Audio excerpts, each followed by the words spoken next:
जंगल सत्याग्रह और संघ। देश स्वाधीनता का अमृत महोत्सव मना रहा है। स्वतंत्रता संग्राम में संघ का योगदान क्या है, इस वीडियो में हम इसका उत्तर ढूंढने और समझने का प्रयास करेंगे। वीडियो में लिए गए तथ्य राष्ट्रीय स्वयंसेवक संघ के अभिलेखागार में स्थित मूल प्रलेखों, तत्कालीन केसरी और महाराष्ट्र, इन दो मराठी पत्रों पर आधारित हैं। स्वतंत्रता संग्राम में संघ का योगदान जानने के लिए सबसे पहले हमें आद्य सर संघचालक डॉक्टर केशव बलिराम हेडगेवार के योगदान और उनकी राष्ट्रभक्ति से परिपूर्ण वैचारिकी को समझना चाहिए।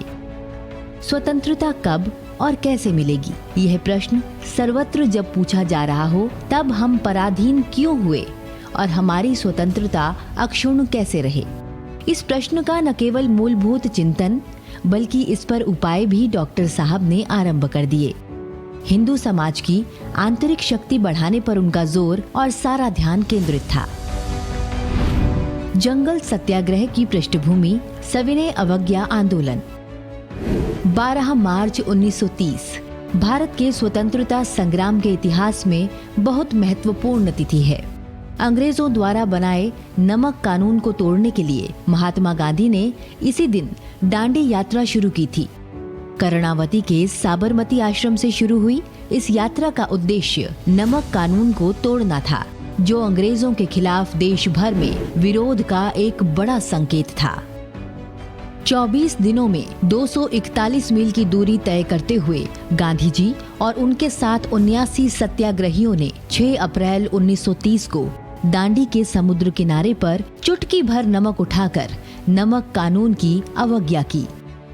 इस आंदोलन ने समस्त देशवासियों का ध्यान खींचा। अब देश भर में लोग कढ़ाइयों में समुद्र जल से नमक तैयार करने लगे।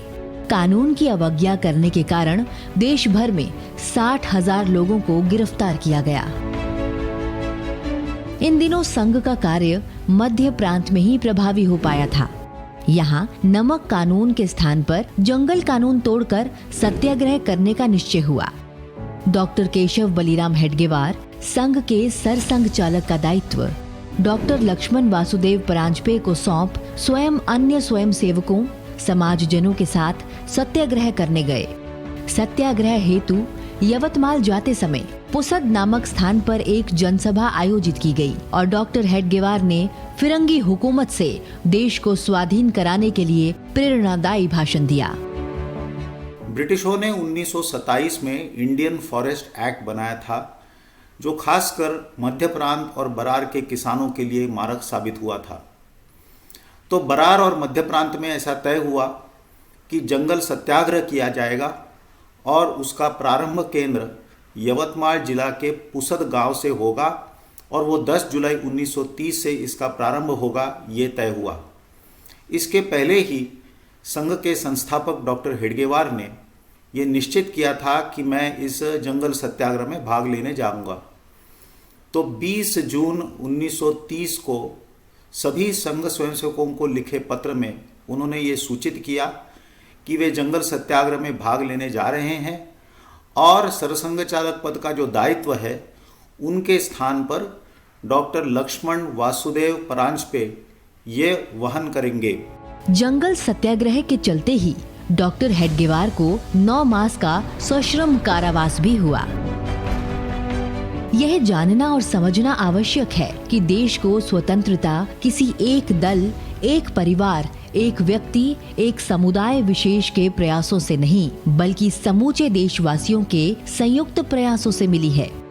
स्वतंत्रता संग्राम की बलिवेदी पर आहुति देने वाले देशभक्तों की कतार बहुत बड़ी रही है। एक विशेष नैरेटिव के तहत एक परिवार और दल विशेष के योगदान की ही चर्चा होती है, जो कि अन्य स्वतंत्रता सेनानियों के साथ अन्याय है।